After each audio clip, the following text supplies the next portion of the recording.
말씀은 마태복음 5장 1절부터 12절까지 말씀입니다. 마태복음 5장 1절부터 12절까지의 말씀을 제가 봉독하겠습니다. 예수께서 무리를 보시고 산에 올라가 앉으시니 제자들이 나아온지라 입을 열어 가르쳐 이르시되 심령이 가난한 자는 복이 있나니 천국이 그들의 것이며 애통하는 자는 복이 있나니 그들이 위로를 받을 것이며 온유한 자는 복이 있나니 그들이 땅을 기업으로 받을 것이며 의에 줄이고 목마른 자는 복이 있나니 그들이 배부를 것이며 긍휼히 여기는 자는 복이 있나니 그들이 긍휼히 여김을 받을 것이며 마음이 청결한 자는 복이 있나니 그들이 하나님을 볼 것이며 화평하게 하는 자는 복이 있나니 그들이 하나님의 아들이라 일컬음을 받을 것이며 의를 위하여 박해를 받는 자는 복이 있나니 그들 천국이 그들의 것임이라.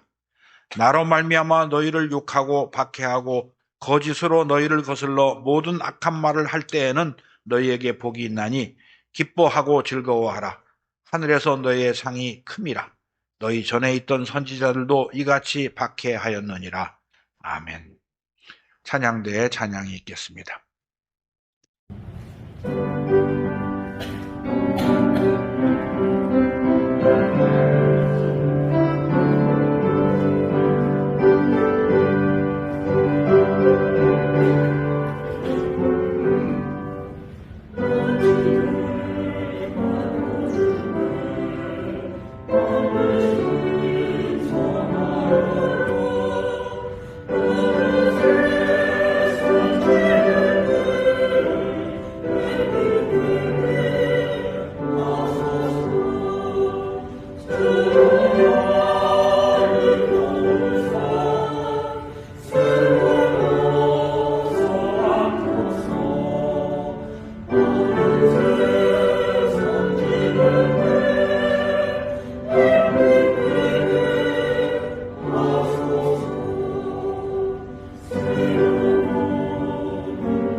설날 아침에는 누구든지 다 새해 복 많이 받으세요. 이렇게 인사합니다. 여러분도 그렇게 하셨을 거고 그런 인사를 참 많이 들으셨을 것 같습니다. 저도 아침에 교회 나오기 전에 벌써 수십 번 들었습니다. 근데 가만히 생각해 보십시다. 복을 누가 줄 수 있죠? 사람이 줄 수 있습니까?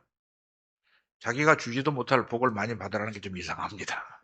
사실 바른 인사는 하나님께서 여러분에게 복 주시기를 원합니다. 막 이렇게 해야 말 것 같은데 그냥 기니까 복 많이 받으세요. 이렇게 말하는 것으로 우리가 좋게 생각할 수 있습니다. 그런데 보통 사람들은 무엇을 복이라고 생각하죠? 우리나라에서는 그 오복을 흔히 얘기하는데 다 아시겠지만 수, 부, 귀, 다남 그리고 고정명을 오복이라고 합니다. 오래 살고 부자가 되고 높은 지위에 올라가고 자녀가 번성하고 그리고 객사하지 않고 집에서 늙어 죽는 사람. 요즘에는 뭐 아무리 많이 먹어도 살 안 찌는 걸 여섯 번째 복이라고 한다는데 어쨌건 간에 사람들이 바라는 복은 이 세상에서 육신을 가지고 살면서 자기가 편하게 지내는 것, 자기가 좋아하는 것, 그런 것을 복이라고 생각하는 것 같습니다. 오늘 예수님께서 복 있는 사람에 대해서 8가지로 말씀을 하셨는데 그런 게 하나도 없죠. 사실 우리가 이 세상에서 살아갈 때 필요한 복은 하나님께서 이미 다 주셨습니다. 여러분, 우리 창세기 1장 27절 말씀 한번 같이 찾아보겠습니다. 하나님이 천지를 창조하시고 사람을 지으셨는데 그때 다 주셨습니다. 창세기 1장 27절에서 29절까지의 이런 말씀이 있습니다. 제가 봉독하겠습니다. 하나님이 자기 형상, 곧 하나님의 형상대로 사람을 창조하시되 남자와 여자를 창조하시고 하나님이 그들에게 복을 주시며 하나님이 그들에게 이르시되 생육하고 번성하여 땅에 충만하라. 땅을 정복하라. 바다의 물고기와 하늘의 새와 땅에 움직이는 모든 생물을 다스리라 하시니라. 하나님이 이르시되 내가 온 지면에 씨 맺는 모든 채소와 씨 가진 열매 맺는 모든 나무를 너에게 주노니 너희의 먹을거리가 되리라. 하나님이 사람을 지으시고 이 세상에 살아갈 필요한 재물과 지위와 권세를 다 주시고 먹을 것도 다 아예 창세기 때 챙겨주셨습니다. 우리 조상 아담이 이 말씀에 순종했더라면 우리도 지금도 에덴 동산에서 근심 걱정 없이 살았을 텐데 사람이 죄를 짓는 바람에 하나님이 주신 복이 사라져 버렸습니다. 저주를 받았습니다. 사람만 저주를 받은 것이 아니라 땅도 저주를 받고 모든 피조물이 다 썩어지게 되었습니다. 사람은 죽을 수밖에 없게 되었어요. 희망이 없게 되었습니다. 그런 우리를 불쌍하게 여기서 하나님께서 구원하시기로 계획을 세우셨습니다. 그래서 이제 우리에게 필요한 것은 물론 이 땅에 살면서 먹고 마실 것도 필요하지만은 더 중요한 것이 뭐냐? 죽음의 종의 한도로 단 데서 벗어나서 영생을 얻는 것, 구원을 얻는 것이 가장 중요한 복이 되었다는 것을 가르쳐 주십니다. 그래서 하나님께서 우리 같은 죄인들을 구원하시려고 창세전에 예정하셨다고 성경이 기록돼요. 우리 에베소서 1장 3절 말씀을 한번 같이 보겠습니다. 에베소서 1장 3절부터 6절까지 해서 바울은 이렇게 하나님을 찬양합니다. 찬송하리로다. 하나님 곧 우리 주 예수 그리스도의 아버지께서 그리스도 안에서 하늘에 속한 모든 신령한 복을 우리에게 주시되 곧 창세전에 그리스도 안에서 우리를 택하사 우리로 사랑 안에서 그 앞에 거룩하고 흠이 없게 하시려고 그 기쁘신 뜻대로 우리를 예정하사 예수 그리스도로 말미암아 자기의 아들들이 되게 하셨으니 이는 그가 사랑하시는 자 안에서 우리에게 거저 주시는 바 그의 은혜의 영광을 찬송하게 하려는 것이라. 하나님께서는 우리에게 복을 주시려고 창세전부터 예정하셨는데 어떤 복이냐? 예수 그리스도 안에서 하나님의 자녀가 되는 복을 주시기로 정하셨다고 말씀합니다. 그래서 이 땅에서 우리가 예수 믿으며 살아가는 사람들은 무엇을 먹고 무엇을 마시느냐 그런데 신경 쓸 것이 아니고 어떻게 해야 하나님께서 사랑하시는 자녀가 되느냐, 어떻게 해야 예수 그리스도께서 우리에게 주시는 이 놀라운 은혜와 영생을 얻을 수 있느냐, 주님이 주시는 진정한 복이 무엇이냐를 알아야 됩니다. 우리 다시 본문으로 돌아가 봅시다. 그래서 예수님께서 우리에게 복 받을 사람들은 이런 사람들이라고 3절부터 마태복음 5장 3절부터 10절까지 해서 말하죠. 어떤 사람입니까? 심령이 가난한 자, 애통하는 자, 온유한 자, 의에 줄이고 목마른 자, 긍휼히 여기는 자, 마음이 청결한 자, 화평하게 하는 자, 그리고 의를 위하여 핍박받는 자가 복을 받는다고 말씀하신 것입니다. 이 말씀을 그대로 다 이해하시는 분도 계시겠습니다만은 무슨 말인지 잘 모르는 분들을 위해서 좀 해석이 필요합니다. 심령이 가난하다는 것은 무슨 뜻일까요? 사람들이 다 가난한 걸 싫어해서 부자가 되고 싶어 하는데 심령이 가난한 자가 복이 있다고 주님 말씀하십니다. 이 세상 사람들은 나는 참 부자다, 나는 훌륭하다 그렇게 생각하고 사는 사람들이 많습니다. 교회 안에도 그런 사람이 있다고 요한계시록 3장에 보면 라오디게아 교인들에게 주님이 하시는 말씀이 그럽니다. 나는 부자라 부유하여 부족한 것이 없다 이렇게 말하는데 내가 곤고한 것과 가련한 것과 가난한 것과 눈먼 것과 벌거벗은 것을 알지 못하는도다. 여러분 예수 믿고 하나님이 주신 축복을 받았으니까 나는 부족한 것이 하나도 없다 이렇게 자부하고 사십니까? 그렇지 않습니다. 우리는 우리 조상 아담의 죄를 가지고 태어났기 때문에 지금도 기회만 있으면 죄를 짓습니다. 사탄이 유혹하면 금방 넘어갑니다. 예수 믿고 모든 죄에서 죄사함을 받아서 하나님이 우리를 의롭다고 인정해 주시긴 하셨지만 죄 짓던 습관이 어디 간 것이 아닙니다. 그래서 우리는 참 내 힘으로는 도저히 구원을 받을 수가 없구나. 나는 원래 죄인이구나 하는 것을 깨달아야 됩니다. 사실 예수 믿는 사람 중에 나는 거룩하고 선한 사람이라고 생각하는 분이 계실지 모르지만 성경은 그렇게 말하지 않습니다. 뭐라고 말합니까? 기록한 바 의인은 없나니 하나도 없으며 깨닫는 자도 없고 하나님을 찾는 자도 없고 다 치우쳐 함께 무익하게 되고 선을 향하는 자는 없나니 하나도 없도다. 우리가 선을 향하고 싶지만 살고 보면은 죄 짓고 있는 우리를 발견하지 않습니까? 그래서 심령이 가난한 사람이란 어떤 사람이냐? 내가 본래 죄인이었구나. 예수를 믿음으로 하나님께서 나를 의롭다고 인정해 주시기는 하셨지만 실제로 내 안에는 선한 것이 없구나. 그걸 깨닫는 사람입니다. 그래서 하나님의 은혜와 예수 그리스도를 믿는 믿음이 아니면은 구원받을 수 없는 존재라는 것을 알고 날마다 하나님의 자비와 은혜를 간구하며 하나님의 말씀을 따라 살려고 애쓰는 사람입니다. 심령이 가난하지 않은 사람은 내가 오라, 내 마음대로 살아도 돼 이렇게 생각합니다. 심령이 가난한 사람은 자기 자신을 바라볼 때 애통하지 않을 수가 없습니다. 우리가 얼마나 하나님 말씀에 따라 선하게 살고 싶습니까? 거룩하게 살고 싶습니까? 그런데 되지 않습니다.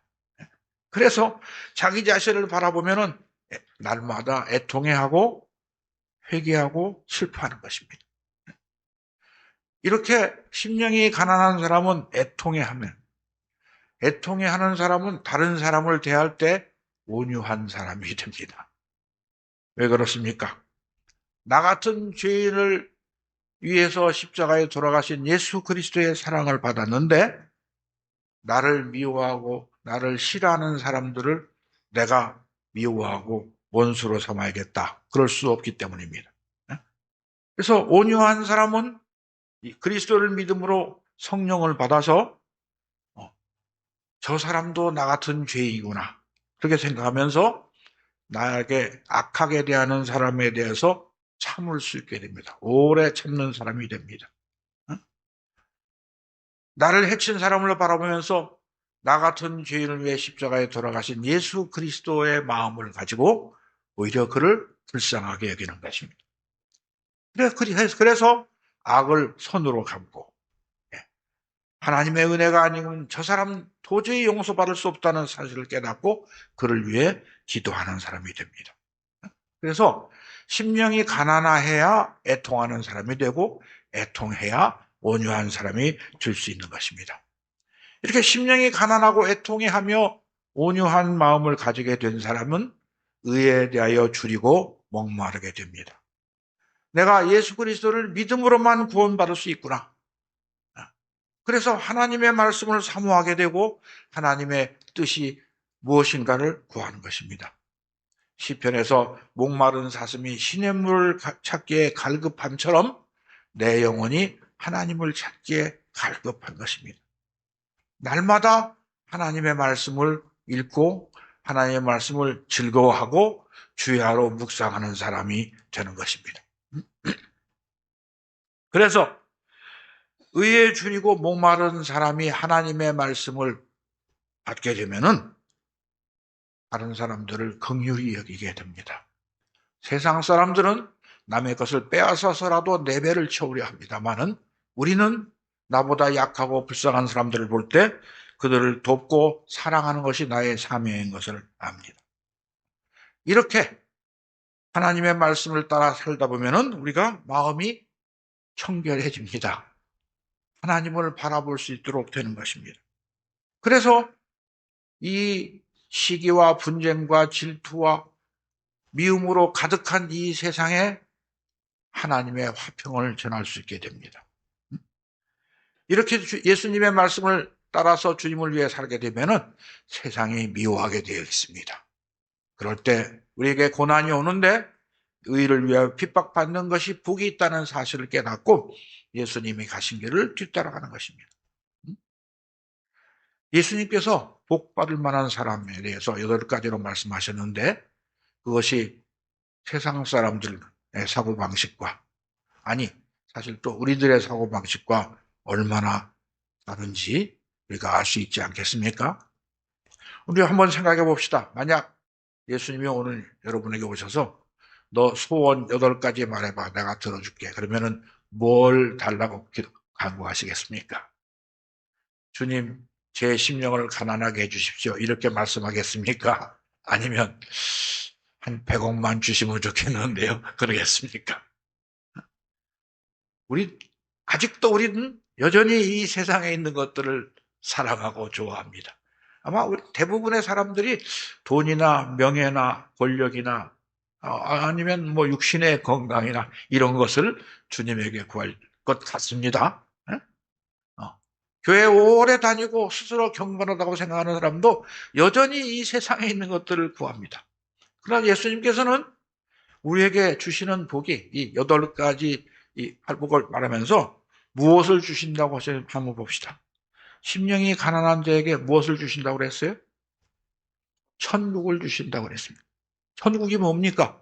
천국은 하나님께서 다스리시는 나라입니다. 내가 천국 백성이 되어서 하나님의 말씀에 순종하게 하신다는 말씀입니다. 애통하는 자는 위로해 주신다고 그랬어요. 내가 나의 죄를 바라보면은 죽을 수밖에 없구나. 하나님이 나 같은 죄인은 구원하시지 못할 거야. 이런 생각이 들 때가 있습니다. 그럼에도 불구하고 하나님께서는 너를 예수 그리스도의 피로 깨끗하게 했다. 그래서 구원해 주신다고 위로해 주십니다. 온유한 자는 땅을 기업으로 주신다고 했습니다. 실제로 이 땅에서 땅을 가지고 계신 분이 있는지 모르겠습니다만은 하나님께서 심령이 가난하고 애통하며 온유한 자들에게 땅에 기업을 주셔서 이 땅에서 하나님을 위해 살아가도록 그래서 하나님의 영광을 드러낼 수 있도록 인도하신다고 했습니다. 의에 줄이고 목마른 사람들에게는 영원히 배부를 것이라고 말씀하셨습니다.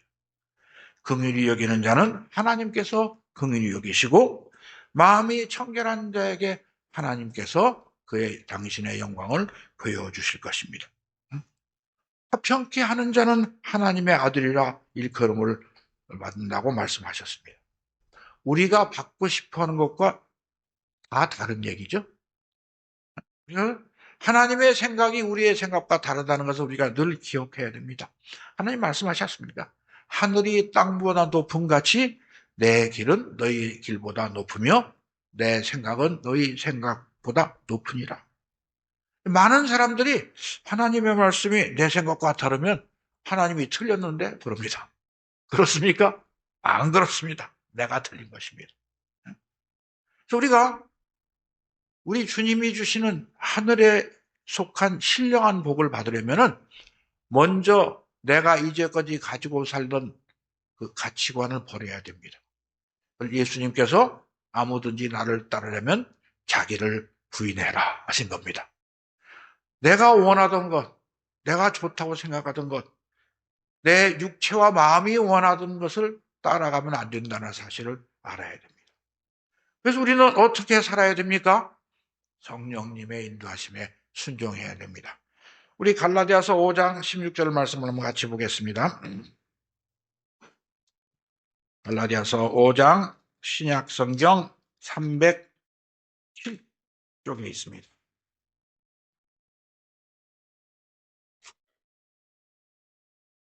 갈라디아서 5장 16절 17절은 우리에게 이렇게 명령합니다. 내가 이르노니 너희는 성령을 따라 행하라. 그리하면 육체의 욕심을 이루지 아니하리라.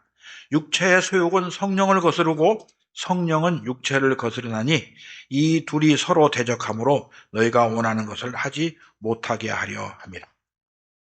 여러분, 우리가 여기서 말하는 육체의 소욕은 이 몸을 말하는 것이 아니고 우리 안에 있는 하나님의 뜻을 대적하려는 그 악한 성품을 말합니다. 이 성품이 왜 들어왔습니까? 아담이 죄를 지으면서 우리 안에 들어와서 우리가 죄 가운데 잉태하고 죄를 가지고 태어나서 죄를 가지고 살아가게 되어 있습니다. 그런데 예수 그리스도를 믿으면 성령님께서 우리 안에 들어오셔서 주님의 말씀에 아멘하고 순종하도록 권고하시는데 아직도 남아있는 우리 육체의 욕심이 성령님과 싸웁니다. 그래서 여러분 예수 믿고 주님을 위해 살으라고 그러는데 가끔 우리 귀에 속삭이는 소리가 있죠.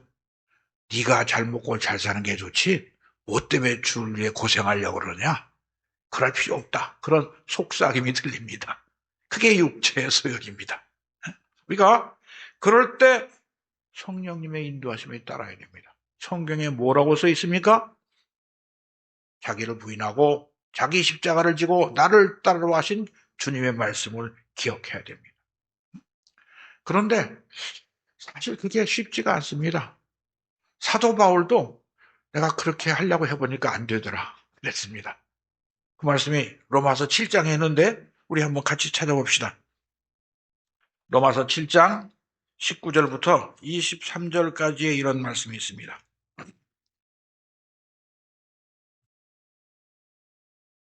로마서 7장 19절 말씀입니다.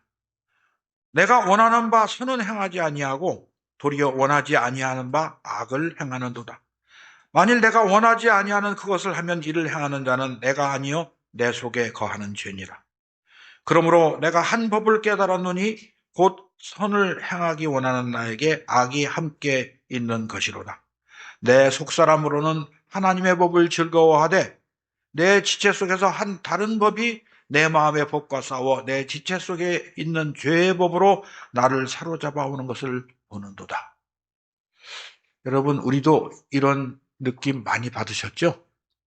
내가 주님의 말씀에 따라 거룩하게 살고 싶은데 살아보면 죄 짓고 있는 것을 보면서 탄식합니다. 사도 바울이 그래서 로마서 7장 24절에 이렇게 탄식합니다. 오호라 나는 곤고한 사람이로다. 이 사망의 몸에서 누가 나를 건져내랴? 누가 나를 건져낼 수 있습니까? 주님만 건져내실 수 있습니다. 그래서 바울이 25절에서 우리 주 예수 그리스도로 말미암아 하나님께 감사하리로다 말하는 것입니다. 나는 하나님의 법을 섬기고 내 안에 있는 이 육신의 소욕은 이 죄의 법을 섬기는데 하나님께서 우리를 성령을 보내주셔서 성령의 순종함으로 하나님의 법에 순종하도록 만들어주신 것입니다. 그래서 우리는 오늘 예수님께서 주신 이 팔복의 계명을 늘 기도하며 기억해야 됩니다. 하나님께서 예수님께서 이런 사람이 복 받는다고 그랬습니다. 부자들이 복을 받는다고 말씀하신 적이 없습니다. 세상에서 출세하고 권세 있는 자가 되는 것이 복이라고 말씀하시지 않았습니다. 예수님의 말씀이 진리입니다. 왜 그렇습니까? 예수님은 하나님이시고 천지를 창조한 창조주이시고 우리를 구원하시려고 십자가에 죽으신 구세주이시고 그리고 다시 오셔서 만민을 심판하실 심판주이시기 때문에 그렇습니다. 하나님의 말씀에 순종해야 복을 받습니다. 유대인들은요, 우리가 아브라함의 자손이다. 우리는 할례를 받았고 율법을 받았고 아브라함의 자손이기 때문에 하나님께서 무조건 복을 주실 것이다. 그렇게 착각하고 살았습니다. 하나님은 그렇게 말씀하신 적이 없습니다. 자기들이 그렇게 생각했지. 하나님은 뭐라고 말씀하셨나 볼까요? 구약성경 신명기 11장을 한번 같이 보겠습니다. 신명기 11장은 구약성경 280페이지쯤 있습니다. 280페이지 신명기 11장 26절부터 29절까지의 말씀을 제가 봉독합니다. 신명기 11장 26절부터 29절 말씀입니다. 내가 오늘 복과 저주를 너희 앞에 두나니 너희가 만일 내가 오늘 너희에게 명하는 너희 하나님 여호와의 명령을 들으면 복이 될 것이요 너희가 만일 내가 오늘 너희에게 명령하는 도에서 돌이켜 떠나 너희의 하나님 여호와의 명령을 듣지 아니하고 본래 알지 못하던 다른 신들을 따르면 저주를 받으리라. 내 하나님 여호와께서 내가 가서 차지할 땅으로 너를 인도하여 들이실 때에 너는 그리심산에서 축복을 선포하고 에발산에서 저주를 선포하라. 하나님께서 너희가 아브라함의 후손이니까 복을 받을 것이다 그러셨습니까? 아닙니다. 내 말에 순종하면 복을 받고 순종하지 않으면 저주를 받는다고 말씀하셨습니다. 새해에 하나님께서 주시는 축복이 여러분에게 가득하시길 바랍니다. 그러나 어떻게 해야 받습니까? 순종해야 받습니다. 우리가 예수 그리스도를 믿고 하나님의 자녀가 되었는데 하나님의 말씀에 순종하지 않으면 불신자보다 더 저주받습니다. 혼납니다. 불신자들은 이 세상에서는 죄를 지어도 하나님이 벌하시지 않습니다. 내버려 두십니다. 우리는 혼납니다. 네. 그래서 정신 차려야 됩니다. 네? 어떻게 하나님 말씀을 다 지키고 살아요? 그 어려운 일을 이렇게 말하는 분이 있습니다. 어렵습니까? 안 어렵습니다. 우리가 육신의 생각을 따라 살면 하나님 말씀은 절대 못 지킵니다. 그러나 성령의 인도하심에 따라 살면 이 말씀을 지키기가 어렵지 않습니다. 생각해 보십시오. 하나님께서 사랑하시는 자녀들에게 지킬 수 없는 계명을 주시겠습니까? 우리 요한일서 5장 3절 말씀을 한번 보겠습니다. 신약성경 저 뒤쪽에 392쪽에 있습니다. 사도 요한은 우리에게 이렇게 가르쳐 줍니다. 요한일서 5장 3절 말씀입니다. 하나님을 사랑하는 것은 이것이니 우리가 그의 계명들을 지키는 것이라. 그의 계명들은 무거운 것이 아니로다. 하나님의 계명이 절대로 못 칠 것 같은 느낌이 드시는 분들은 이 말씀을 기억하시기 바랍니다. 왜 어렵지 않느냐? 몇 가지 이유가 있음을 알아야 됩니다. 하나님께서 우리에게 계명을 주실 때 우리를 괴롭히려고 주셨겠습니까? 아닙니다. 우리의 행복을 위해서 주셨습니다. 하나님께서 내가 오늘날 내 행복을 위하여 내게 명하는 내 여호와의 명령과 규례를 지키라고 명령하셨습니다. 계명을 지키면 행복하고 지키지 않으면 괴롭습니다. 왜 그렇습니까? 여러분, 죄 짓는 것이 쉽습니까? 쉬워 보이는데 죄 짓고 나면 큰일 납니다. 그 결과 때문에 죽도록 고생합니다. 그러나 하나님께서 우리를 사랑하셔서 구원하시고 우리가 하나님을 사랑하도록 성령님을 주셨어요. 사랑하는 분을 위해서 일하는 것이 힘듭니까? 힘 안 들죠? 성경에 보면은 야곱이 외삼촌 그 집에 가서 그 딸 라헬을 사랑했는데 그 딸을 얻기 위해서 7년간 무보수로 일했는데 라헬을 사랑해서 7년을 수일처럼 여겼더라. 이런 말이 있습니다. 사랑하는 사람을 위해서 수고하는 것은 기쁘지 힘이 안 듭니다. 여러분께서 하나님을 사랑하신다면 하나님의 계명을 지키는 일이 기쁠 것입니다. 그리고 우리 힘으로만 지키기 어려운 것을 하나님께서 다 아시고 성령님을 보내주셨습니다. 성령이 우리 연약함을 도우신다고 말씀하고 있습니다. 날마다 성령께서 우리 안에서 우리로 하여금 하나님을 사랑하며 하나님의 뜻에 살아가는 것이 얼마나 기쁘고 즐거운 일인가를 가르쳐주고 있습니다. 그리고 그 계명을 지키면 받을 상이 크다는 것을 알아야 됩니다. 여러분, 이 세상의 재물도 뭐 우리가 좋아하고 즐거운 것이지만 생명보다 귀합니까? 영원한 지옥불에서 고통받아야 할 우리가 하나님의 은혜로 구원받아서 천국에서 하나님과 함께 영원토록 영생을 누리도록 인도하셨습니다. 우리에게 천국을 상속받을 후손으로 상속자로 세워주셨습니다.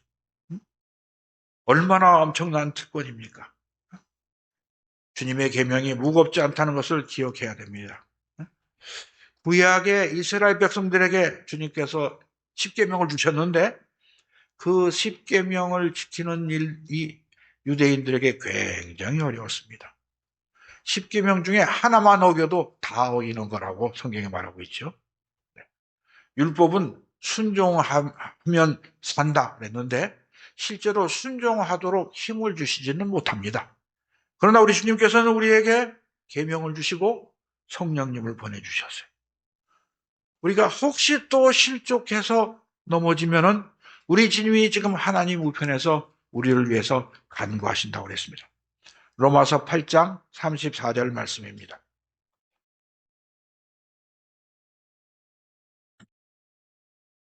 로마서 8장 34절에 이렇게 말합니다. 누가 정죄하리요? 죽으실 뿐 아니라 다시 살아나신 이는 그리스도 예수시니 그는 하나님 우편에 계신 자요 우리를 위하여 간구하시는 자시니라. 우리가 예수 믿고 주님을 위해서 애를 써도 실족할 때도 있고 넘어질 때도 있고 또 알지 못하는 새에 범죄할 때도 있습니다. 저는 이 말씀 읽으면서 그럴 때마다 아마 예수님께서 성부 하나님께 이렇게 말씀하실 것 같아요. 아버지, 내가 육신을 입고 살아보니까 참 죄짓기 쉬웁디다. 이번 한 번 더 봐주십시다. 그렇게 말씀하실 것 같습니다. 그렇죠? 그래서 우리가 여전히 부족하고 연약하지만 예수 그리스도를 의지해서 하나님께 용서사함을 받을 수 있는 것입니다. 지금도 사탄은 우리 귀에다가 죄 지으면은 즐거운 일이 있고 재밌고 신날 거라고 그럽니다. 우리 귀의 속삭입니다. 아버지의 재산을 얻어갖고 밖에 나가서 나쁜 친구들하고 화랑방탕하게 살면 행복할 것이다 그럽니다. 탕자가 아버지 집을 나가서 행복했습니까? 망했습니다. 죄 지으면 망합니다. 네? 다윗이 간음할 때 재미있고 없을 것 같아서 간음했을 것 같아요. 그 결과가 어떻게 됐습니까? 큰일 났습니다. 그렇죠? 여러분, 죄 지으면은 엄청 힘들어집니다. 응? 그리고 죄의 결과가 어떤지 생각해 보십시오. 영원한 지옥에 빠집니다. 지옥이 어떤 데냐에 대해서 성경에서는 딱 한 군데 설명하죠. 누가복음 16장에 부자와 나사로의 얘기가 나오는데 부자는 날마다 잔치하고 연락하고 행복하게 살았는데 나사로는 그 집 문 앞에서 헌대를 긁으면서 개가 와서 핥아주는 살았는데 죽은 다음에 어떻게 변했습니까? 나사로는 천국에서 아브라함의 품에 있었고 부자는 뜨거운 지옥불에 들어갔습니다. 아마 지옥에 가서도 그 천국의 상황을 볼 수 있는 것 같죠? 아브라함에게 아버지 아브라함이요, 나사로를 보내서 손가락 끝에 물 한 방울만 찍어서 내 혀에 좀 대주시옵소서. 그거 안 된다고 그랬어요. 그럴 수가 없다. 어? 나중에 아무리 후회해도 소용없습니다. 우리가 어떻게 해야 지옥에 안 들어갑니까? 지금 주님의 말씀에 순종해야 됩니다.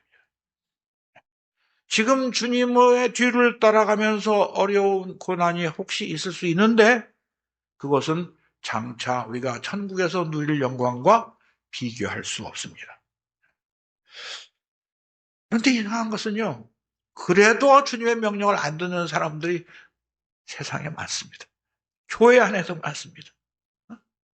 하나님의 백성들이 하나님의 음성을 듣지 않습니다.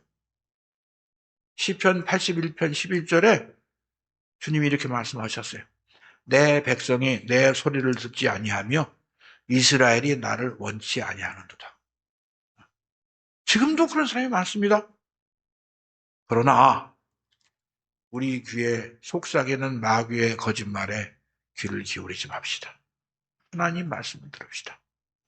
예수님이 뭐라고 말씀하셨어요? 좁은 문으로 들어가라고 했어요.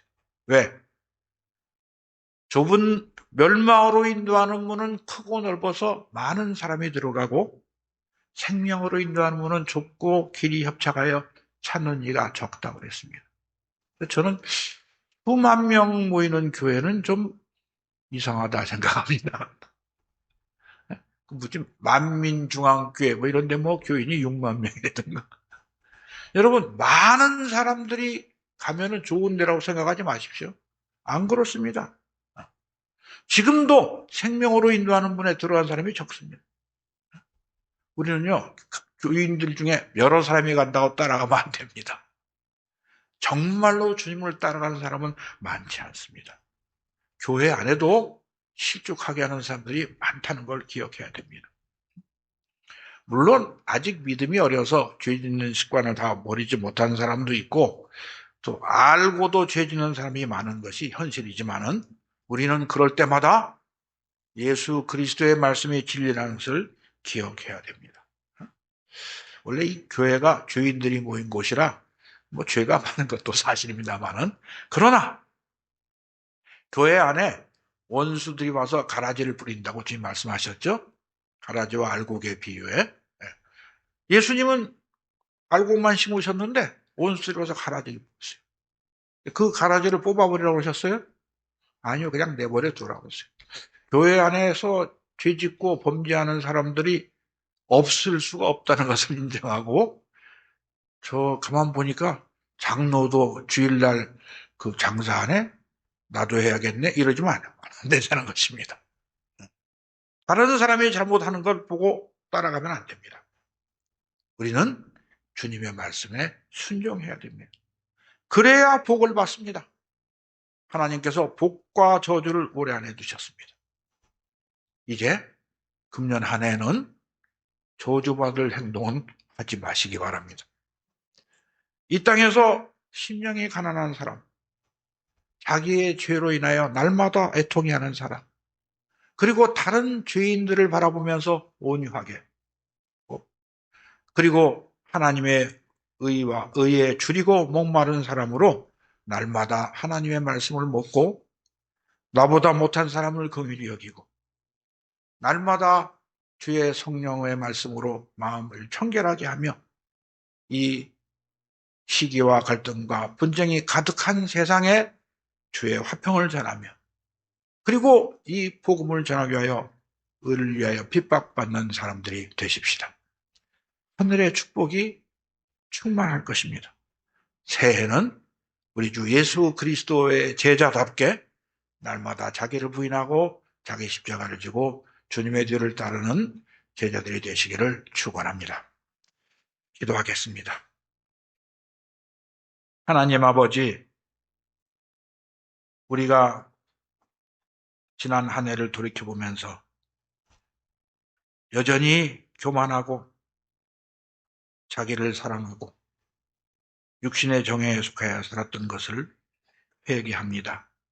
아버지 하나님, 우리 주 예수 그리스도께서 심령이 가난한 자가 복이 있다고 하셨으니 날마다 우리 주 예수 그리스도의 은혜가 아니고서는 살 길이 없는 것을 자각하며 애통해하며 우리 주님이 주시는 온유한 마음, 의에 줄이고 목마른 마음으로 그리고 이웃을 긍휼히 여기고 청결한 마음으로 이 세상에 주의 화평을 전하며 주를 위하여 고난받는 것을 기쁘게 여기는 우리 모두가 되도록 축복하여 주시옵소서. 예수님의 이름으로 기도하옵나이다.